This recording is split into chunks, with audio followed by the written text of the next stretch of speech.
حکومت حسین کی اب ایک پل تھی جہان میں حکومت یزید کی. جھگڑا کیا تھا حسین اور یزید کا؟ حسین زندہ، حسین یزید زندہ. انتہائی غلیظ جملہ سیدنا حسین ابن علی کے لیے 2 دفعہ نکلا. ایک دفعہ شعر پڑھتے ہوئے اور ایک دفعہ انہوں نے یزید ابن معاویہ کو کہنا تھا کہ وہ گندا تھا، لیکن نعوذ باللہ یہ الفاظ ان کے سیدنا حسین ابن علی کے لیے نکل گئے اور اس کے بعد ان کو اندازہ ہوا اور انہوں نے فوراً پڑھا استغفر اللہ، اور اس کے بعد انہوں نے سب کو کہا کہ درود شریف پڑھو، بڑی اچھی بات ہے، اور پھر انہوں نے اپنی تقریر آگے جاری رکھی.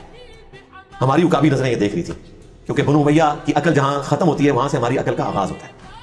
تو مفتی صاحب میں آپ سے کہوں گا یہی توبہ تھی جو ہم معین الدین چشتی سے ڈیمانڈ کر رہے تھے. 2009 کے مناظرے میں تم نے شتیہات کے نام پر چشتی رسول اللہ کا دفاع کیا تھا. آج میرے ڈر کی وجہ سے کہہ رہے ہو کتابیں بدل گئی ہیں، جبکہ تمہارے پیر میر علی شاہ صاحب نے بھی دفاع کیا ہوا ہے تحقیق الحق فی کلمت الحق کے اندر. تمہارے اعلیٰ حضرت بریلوی نے بھی دفاع کیا ہوا ہے فتاوی رضویہ میں سبع سنابل کا. تمہارے چاچو اشرفی تھانوی صاحب نے بھی دفاع کیا ہوا ہے السنت الجلیہ فی الچشتیۃ العلیہ کے اندر، اور تم نے بھی دفاع کیا ہوا ہے. آج میرے ڈر کی وجہ سے تمہاری کتابیں بدل گئی ہیں. ہم اس وقت بھی کہتے تھے کہ اس نے توبہ کیوں نہیں کی، تو تم لوگ کہتے تھے جب اس نے بعد میں کلمہ پڑھوا دیا اپنے اس شاگرد سے تو توبہ ہو گئی. اور ہم کہتے تھے کہ بھائی تم باقیوں کو تو کہتے ہو کہ کوئی جھوٹی موٹی بھی جرمنی قادیانی لکھوا کر اپنے آپ کو چلا جائے تو اس کی توبہ اس وقت تک قبول نہیں ہے جب تک کہ وہ اعلانیہ اسی طریقے سے توبہ نہ کرے جو اس نے جرم کیا. تمہارے پاس جواب نہیں ہوتا تھا. آج تم نے زبان حال سے پریکٹیکلی مان لیا کہ توبہ اس طرح ہوتی ہے کہ جب حسین ابن علی رضی اللہ تعالی عنہما وعلیہم السلام کے لیے نازیب الفاظ تمہارے منہ سے نکلے تو تم نے استغفر اللہ بھی پڑھا، درود بھی پڑھا، لیکن تمہارے معین الدین چشتی نے نہیں پڑھا تھا. تو ہمارا مقدمہ درست تھا کہ اس طریقے سے توبہ نہیں ہوتی جب تک کوئی بندہ استغفار کر کے دوبارہ دار اسلام میں داخل نہ ہو. تو جو توبہ تم نے اس جلسے میں کی ہے یہ تمہارے بزرگوں کو نصیب نہیں ہوئی، لہٰذا یہ ہمارا فیض ہے جو تمہیں اس طریقے سے توبہ نصیب ہوئی.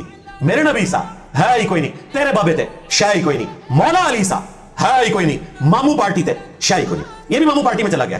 اس میں یہ جو نوست پڑی ہے نا اس کے پیچھے ریزن یہ ہے کہ اس نے ایک پوڈ کاسٹ میں کہا کہ انجینئر حضرت معاویہ رضی اللہ تعالیٰ عنہ کا گستاخ ہے. کہہ رہے کون ہے؟ حنیف قریشی.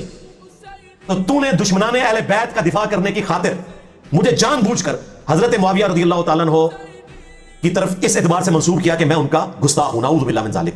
وانتم تعلمون، تم جانتے تو ہو.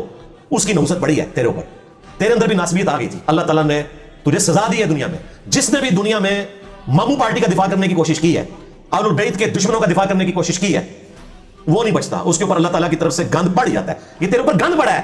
جو تو نے حسین ابن علی کے لیے یہ والا لفظ استعمال کیا ہے، یہ گند پڑا ہے جو کچھ عرصے سے تو اپنے فرقے کو خوش کرنے کی خاطر مجھے حضرت معاویہ کا گستاخ کہہ رہا تھا.